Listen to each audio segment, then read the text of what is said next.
war in the Pacific is raging. American aircraft are being torn apart by the infamous Japanese Zero. No Allied plane can match the agile dogfighter. Then, the U.S. Navy unleashes the powerful new F6F Hellcat, the legendary warbird destined to destroy over 5,000 enemy planes and score the greatest kill ratio of any fighter in World War II.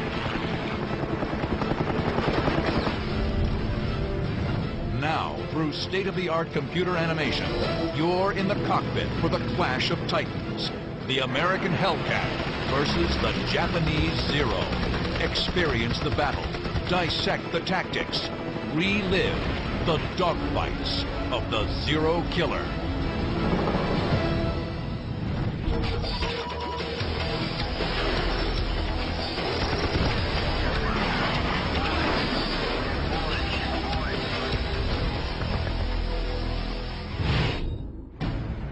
October 5th, 1943. A flight of American F6F Hellcats from the carrier Yorktown streak toward Wake Island, a small Japanese-held base in the Central Pacific. Their mission? Establish air superiority and attack ground installations.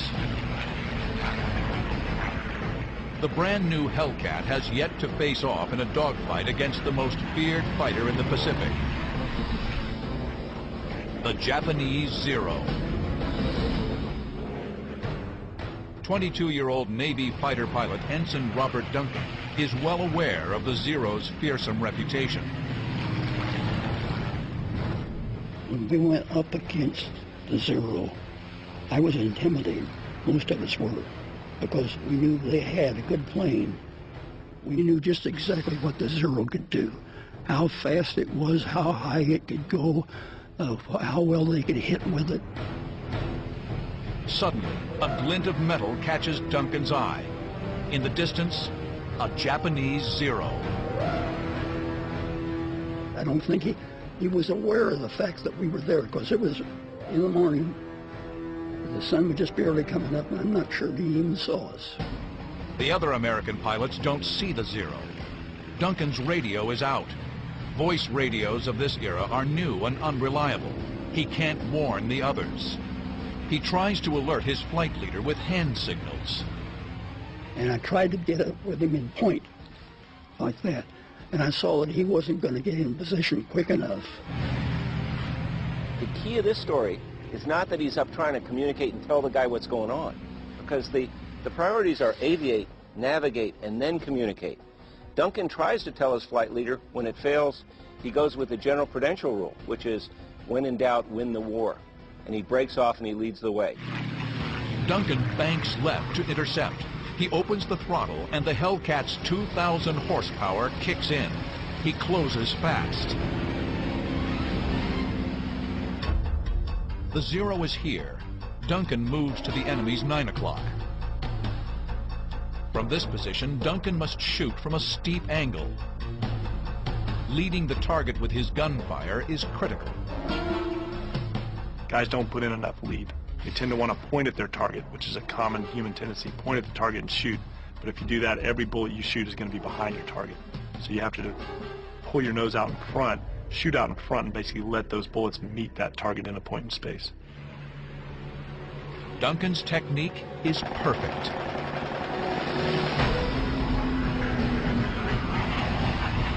I just held what I had, and he flew right in front of me. And it was the easiest shot I'd ever made. I opened up and he blew up immediately. Duncan's 50 caliber rounds detonate the Zero's unarmored fuel tank.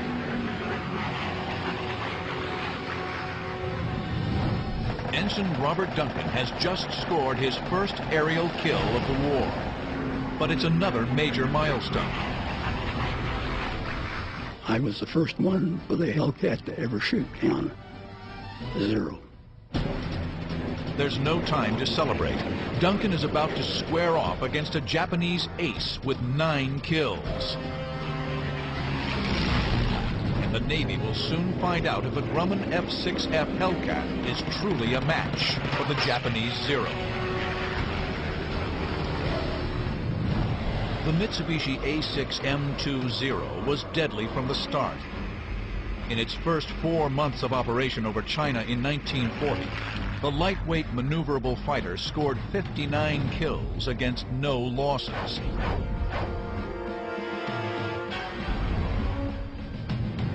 Through the early months of World War II, Japanese aerial victories mounted.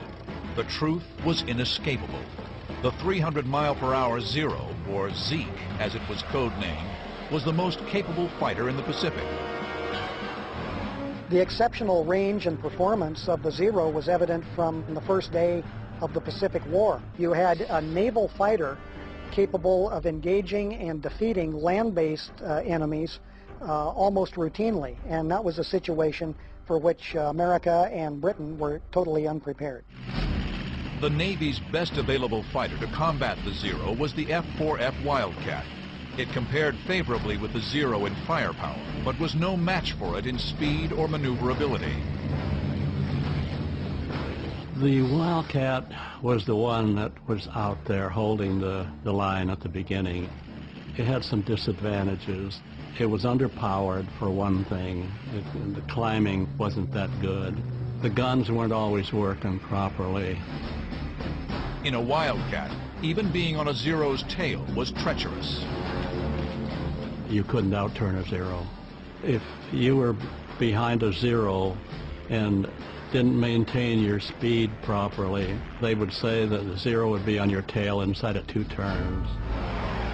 Range was another problem.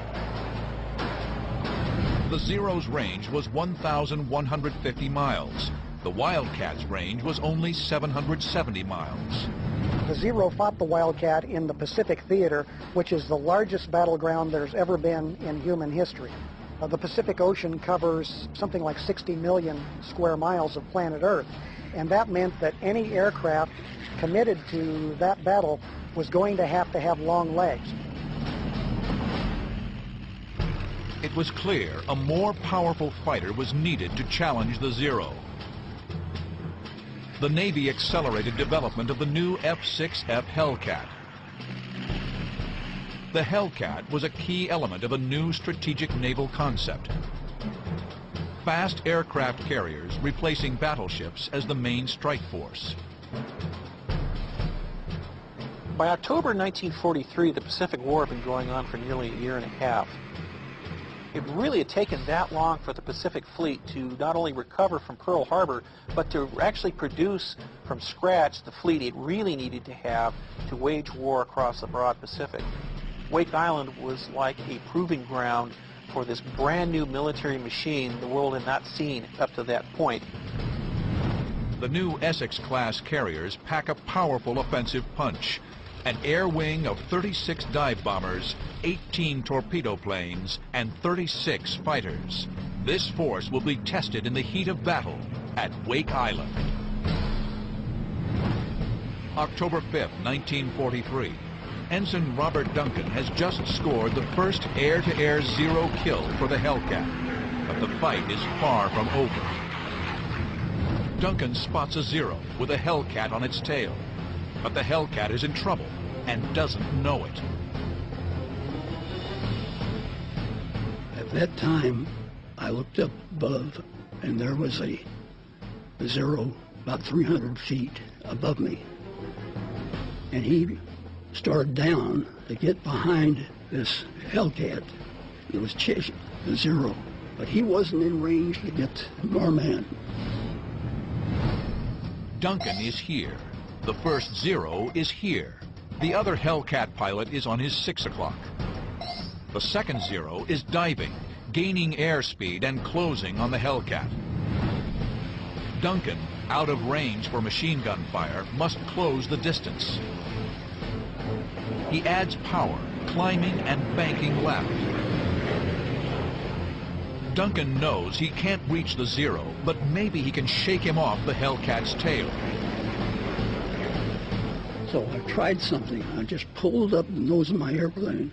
I was still not in range, and I cut loose with a burst. Just like you take a hose and shoot out like that. It works.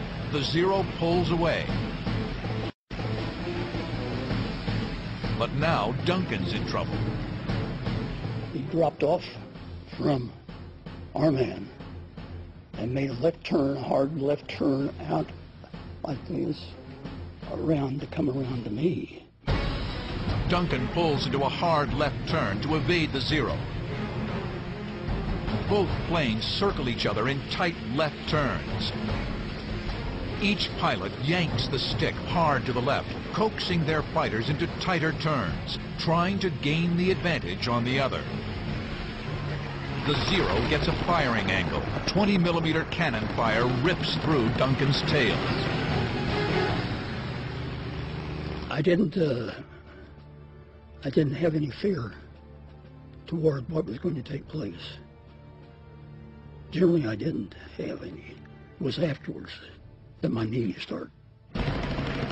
What happens next takes Duncan by surprise. The Zero suddenly pulls out of the turn and goes vertical. And I looked, and I said, what's with this guy? He must be right out of flight training. He's going to get himself killed. But Duncan is wrong. The Japanese pilot is no trainee. This is Warrant Officer Toshiyuki Sueda, a feared ace with 9 kills. He's used this climbing tactic before and emerged victorious every time. October 5th, 1943. American aircraft are attacking the Japanese base at Wake Island. This raid is a critical test for the new fast carriers and the Hellcat fighters. Their effectiveness will determine the strategy for the rest of the Pacific War. Ensign Robert Duncan is dueling with a formidable Japanese ace, Toshiyuki Sueda. Sueda has made a bold move. He's taken the fight into the vertical, where the Zero excels. The maneuver is a favorite Japanese tactic. The Zero climbed far better than the Wildcat.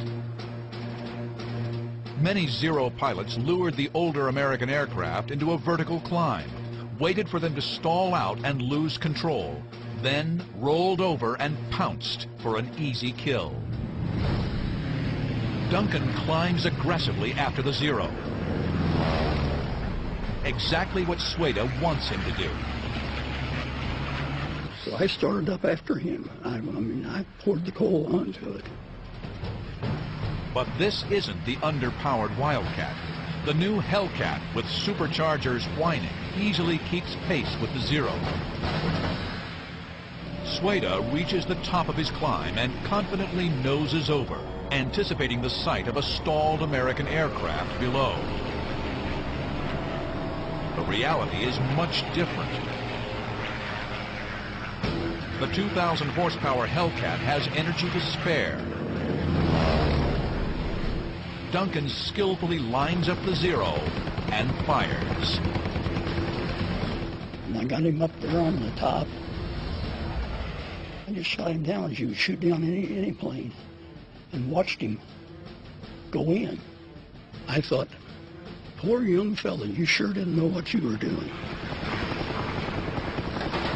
The Zero bursts into flames and spirals down towards the sea. The Japanese ace has made a fatal error.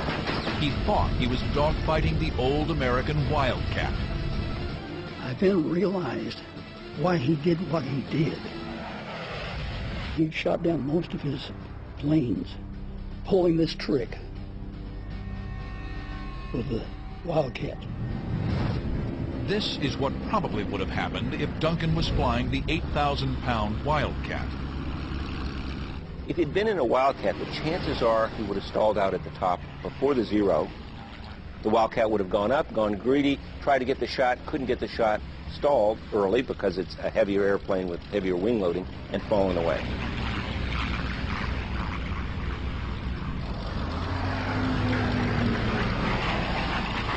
The Zero, watching from above, rolls behind him, catches him out of this stall, and shoots him. That's the way that this pilot had gotten many kills in the past.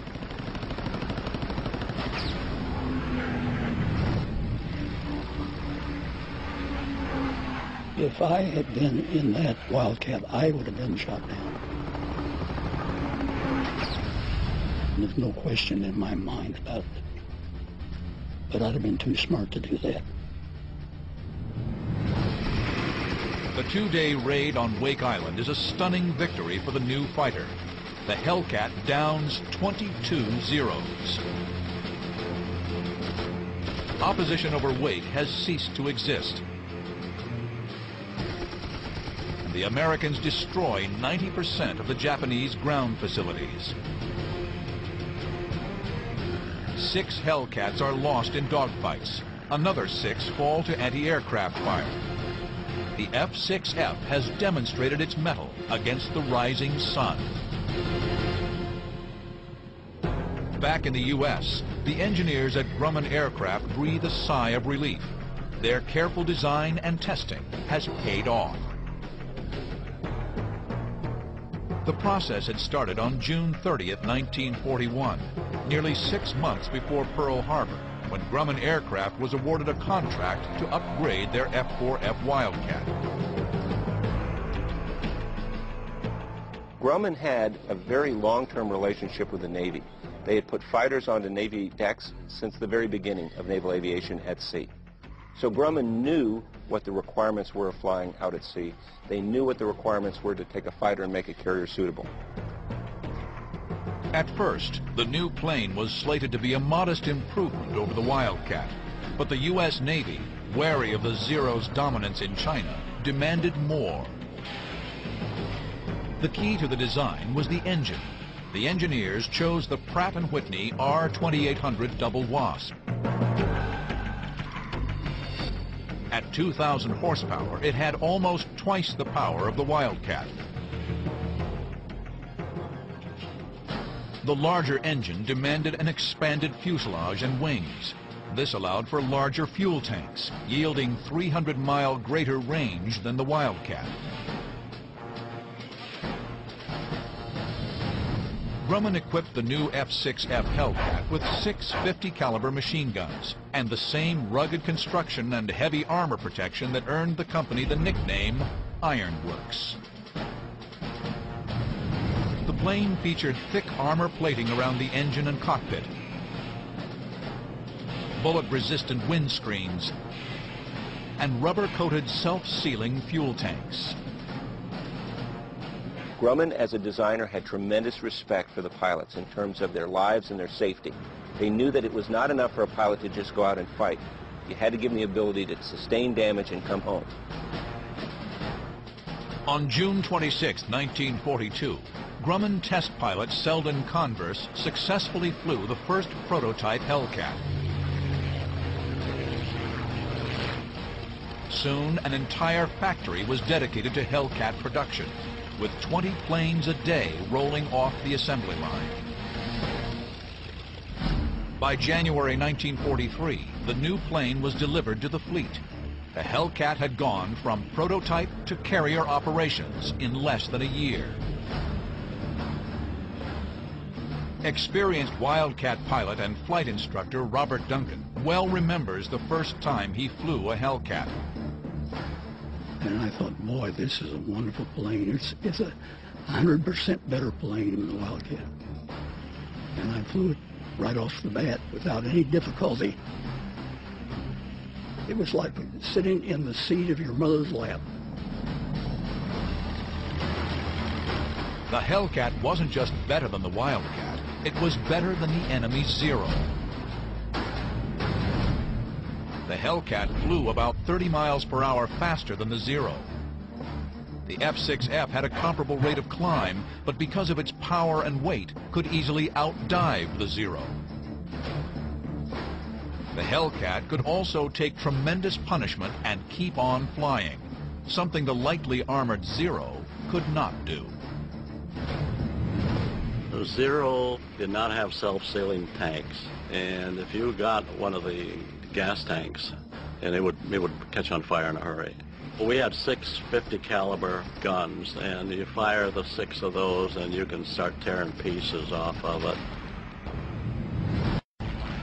November 11, 1943. 1 month after the Wake Island attack. American Dauntless and Avenger bombers head for the key Japanese naval base at Rabaul. A flight of Hellcats fly escort. The new carrier task force is relentlessly assaulting Japanese outposts.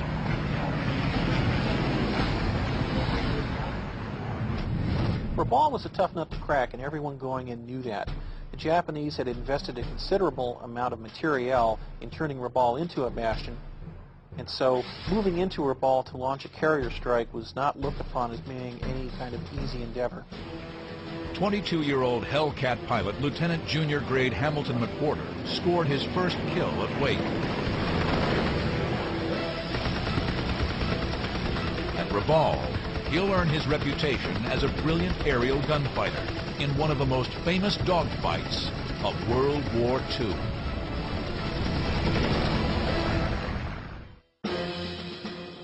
November 11, 1943. A combined strike force of American bombers and fighters move in to attack Japanese ships in the harbor at Rabaul. The bombers initiate their diving attack.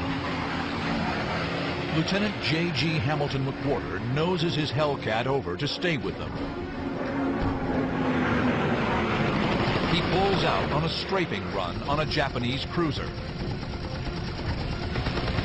McWhorter runs a lethal gauntlet of 25mm anti-aircraft fire and 8-inch shells.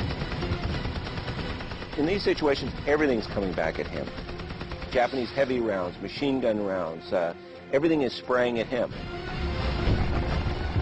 He is fearless as he's bearing down on these ships. The Hellcat's 650 caliber machine guns can put 4,000 rounds per minute on the target. Every fifth projectile is a white-hot phosphorus incendiary round. And when they hit, you got a nice bright flash. I can still see it in my mind. The superstructure of that cruiser lit up like a Christmas tree. McWhorter pulls up and heads for the rendezvous point.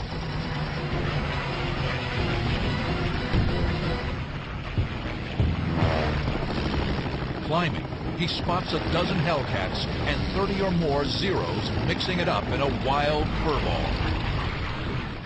It reminds me of what you used to see in the movies about World War I. Planes all over the sky, exploding, parachutes, planes going down. Hamilton McWhorter is about to become a Hellcat legend, using both his 8 months of flight training and special intel derived from a chance discovery. In June 1942, a U.S. Navy flying boat on routine patrol over Akutan Island in the Aleutians spotted a downed plane partially submerged in the soft marshy soil.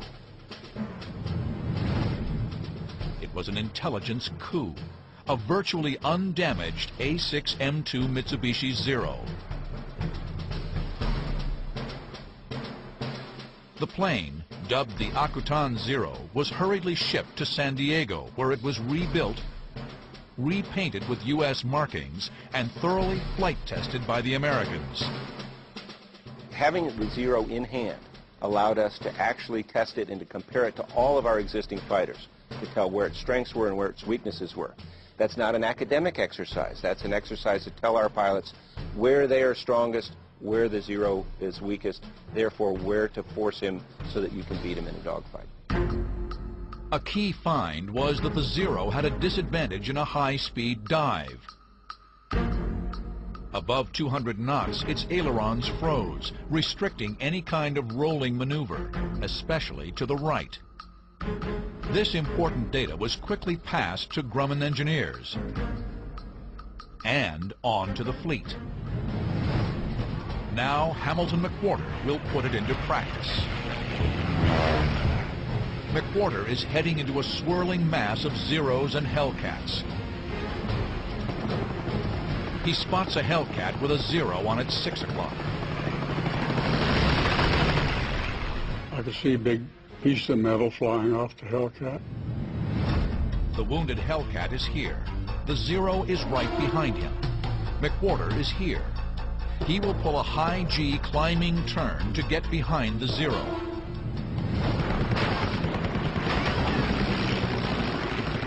McWhorter's Hellcat easily closes the distance. His machine guns shred the Zero's unarmored fuselage.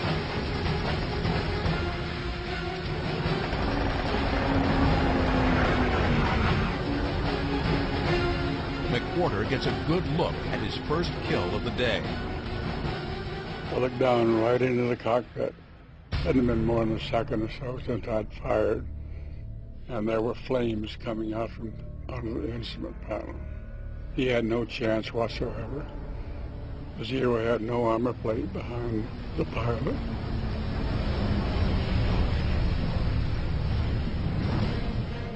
Then, looking up, he spots another Zero at 1 o'clock high, 2,000 feet away. He pitches up and banks right on an intercept course. It looks like another easy kill. But suddenly, he's jolted by a loud noise. Best way I can describe it is if you're standing in a metal shed and someone throws a couple of big handfuls of rocks against the outside. That's what it sounds like when your plane gets hit by machine gun bullets. Very loud, and you can actually feel the impact of the bullets hitting. McWhorter is focused on his target and doesn't see the plane that's peppering his Hellcat. It's the bogey you don't see that will generally get you. McWhorter target fixates on the Zero that he's going for. And much to his surprise, he hears noise on his aircraft that alerts him, that says, get your head up and look around, get your head on a swivel. A Zero, making a high-speed pass from above, rakes his Hellcat with machine gun fire. Stunned, McWhorter looks around to find 2 more Zeros directly on his tail.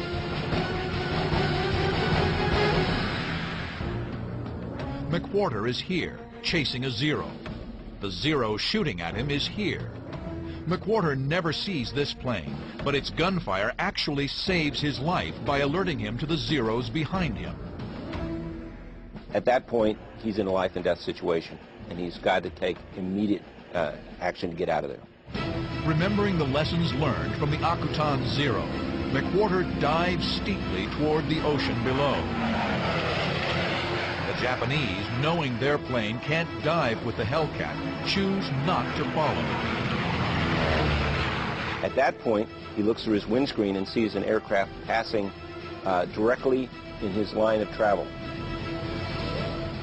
McWhorter slides his aircraft into the same plane with the Zero and rakes him with gunfire and gets a kill.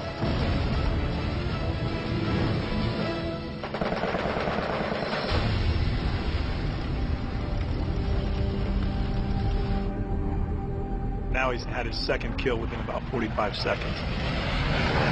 It's all just due to good airmanship, maintaining his situational awareness, executing that nose-low maneuver when he was being attacked by an unseen Zero, sets himself up for an attack on another aircraft. It's an incredible achievement, one that's respected by every generation of fighter pilot. 2 kills in 45 seconds would be outstanding. It would be awesome. Fighter pilot's dream. But McWhorter isn't out of the woods yet. He pulls his aircraft up out of its dive, climbs to 3,000 feet, and again heads for the rendezvous point. Then, from 11 o'clock, another Zero dives directly toward him. McWhorter brakes left to engage. The Zero rolls toward his Hellcat. The enemy has the altitude advantage. That translates to more energy, more speed. He can counter any move McWhorter makes. But suddenly, even though the Zero has the advantage, he breaks away from the Hellcat and makes a run for it. Whereas the Japanese Zero used to be the king of battle and have the upper hand, now the Japanese recognize the Hellcat has arrived. They understand the strengths, and they know they can't fight the Hellcat one-on-one. A week later, Hamilton McWhorter scores 2 more kills, earning him a coveted title, the first Hellcat Ace.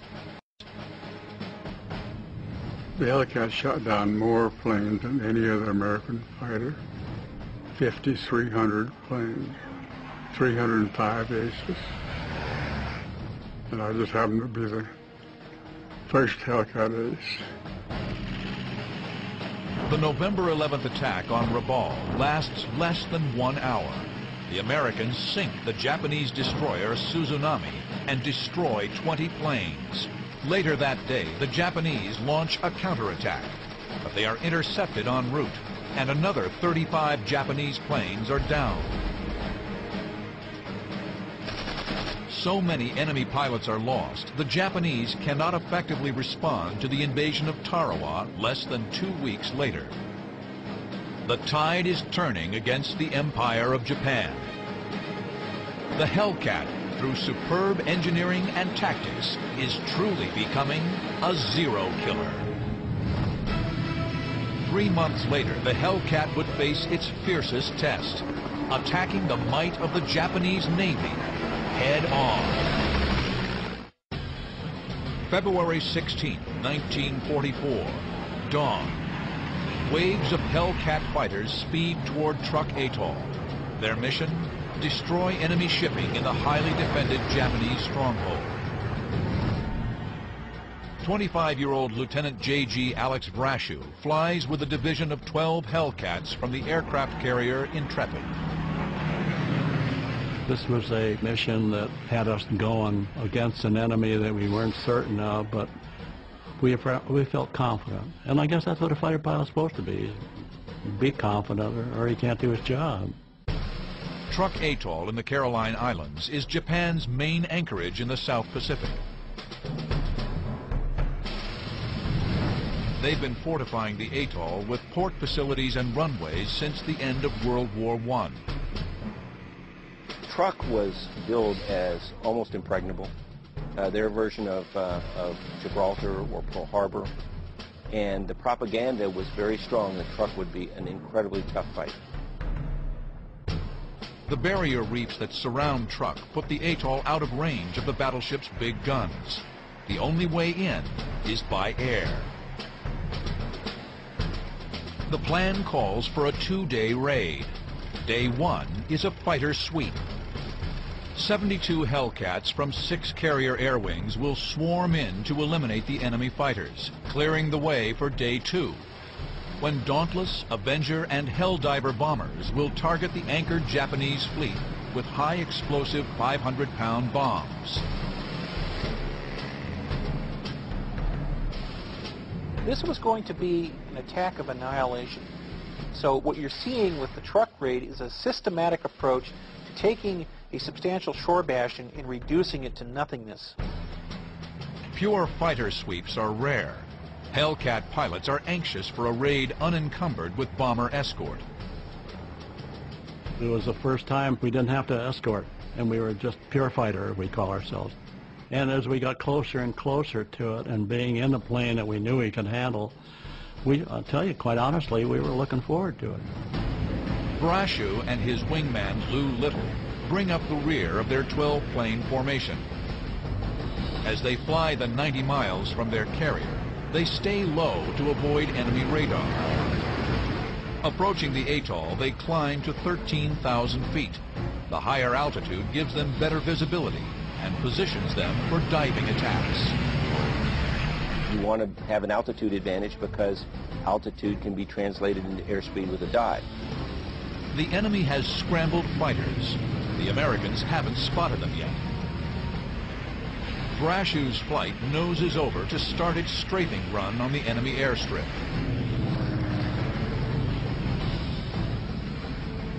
First 10 had already started their dive going down, and we were just preparing to, but I just took a looked back over my shoulder, and that's when my mind was quickly changed. There they are, 3,000 feet above, a swarm of Japanese Zeros, closing fast from 7 o'clock. Brashew radios the other Hellcats, but they're already diving. He must stay and fight. I couldn't continue because then I'd have a stream of Zeros right behind us while we were going down. Brashew and Little are here. The other Hellcats are here diving. The Zeros attacking from above. If Brashew dives, the Zeros will be on his and the squadron's 6 o'clock. Perfect attack position. His only option is to turn sharply into the enemy, minimizing his cross-section and reducing his time in the Zero's gun sights. Brashew and Little pull a hard left turn and focus on the lead Zero. He was already starting to shoot.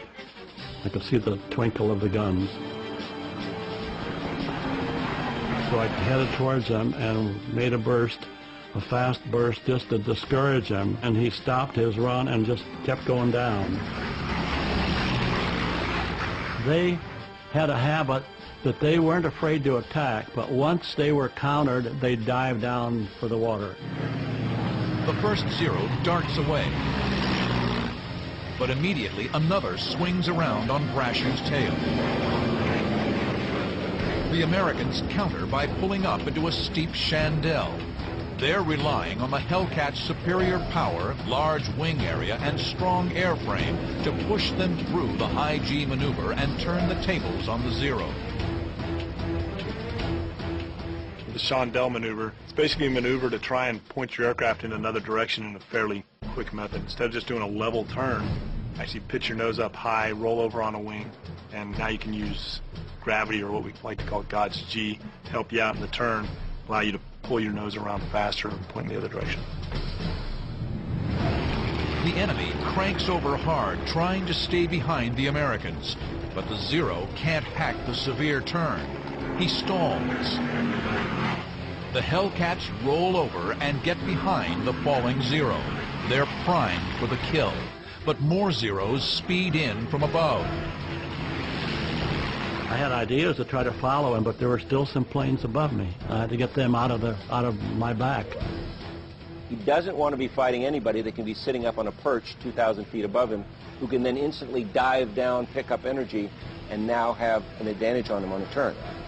So he wants to bring the whole fight down low if possible, to beat everybody down to the same state. Brashew and Little must neutralize the enemy's numerical and altitude advantage. They snap into a classic defensive maneuver, the thatch weave. In the thatch weave, the two Hellcats swing back and forth, providing mutual support and protection. If a Zero positions himself to fire on one of the Hellcats, he will fall under the guns of the second American fighter. Brashew and Little dodge and weave. The Zeros come at them from every direction. These Zeros were good. We were able to ward them off a little bit, but what they do, they'd fake you on one side, and then the guy would come from the other side and try to come on in. The Zeros press the attack. The Hellcats are surrounded. February 16, 1944, above Truck Lagoon in the South Pacific. Hellcat pilot Alex Brashew and his wingman Lou Little mount a desperate defense against attacking Japanese Zeros. Frustrated by their inability to score decisive hits, the Japanese move down to the Hellcat's altitude. It's a fatal mistake. The Americans break their defensive formation and seize the advantage. Up until that time, we were purely defensive. Once they came down to our level or below, then we were able then to go on the offense. The Americans have skillfully turned the tables. Now the Zeros are vulnerable to the powerful and highly maneuverable Hellcats. What ensues is the dogfight equivalent of a brawl, and the winner determined by who can line up the first burst. Brashew turns hard on an attacking Zero. The Japanese pilot dives to escape. One of the favorite Japanese techniques, if engaged and in a defensive position, was to try to dive away and try to head for the water. The technique worked with the Wildcat, but not with the Hellcat. Once he caught on fire, okay, he's gone down. You're looking for another one. You just go from one to the other and hope you get a dozen of them. Brashew draws a bead on a second Zero. The enemy tries to dive away, but the Hellcat easily catches him.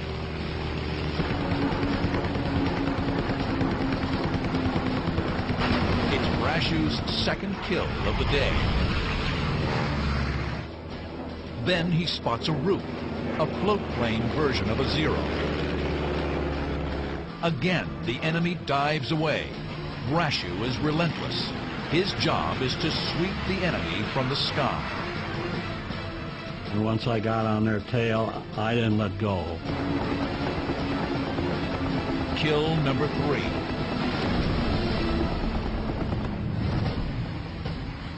Brashew spots another Zero at 12 o'clock low. I started to try to get in position, but he wouldn't let me. He kept ducking into a cloud. The Zero is running from cloud to cloud, so Brashew calls on a basic dogfighting tactic. I'm not going to let the SOB get away. So I just pulled up and kept looking for him while he was ducking in and out, and got in position to where I figured he couldn't see me. I pulled up into the sun and waited until I got a good shot, and I came down on him from 5 o'clock.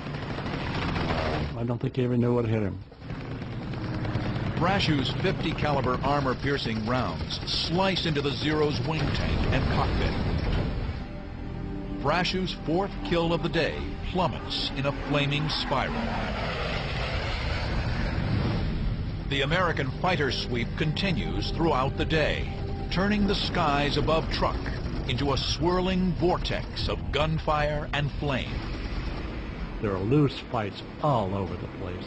Those planes going down one every 30 seconds. This was a wild dogfight, a wild one. The Americans are unyielding.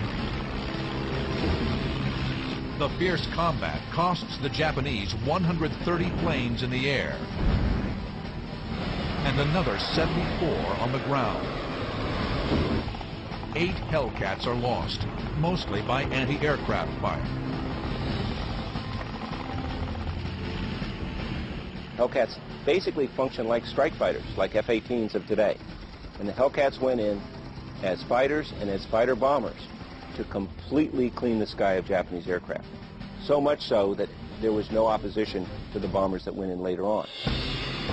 On the planned second day of the attack, American bombers sink 47 Japanese ships. Truk Atoll, the Gibraltar of the East, is left smoking and in ruin. Results of the Truk raid were quite devastating to Japanese air power as well as the merchant fleet that had been at anchor inside the atoll.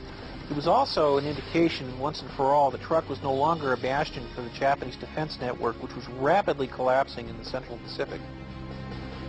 The skill of American pilots, combined with the Hellcat's superb flying characteristics, helped turn the tide against the Japanese. The Hellcat, in tremendous numbers, with great quality control, with survivability, with lethality, really made a difference in the Pacific War.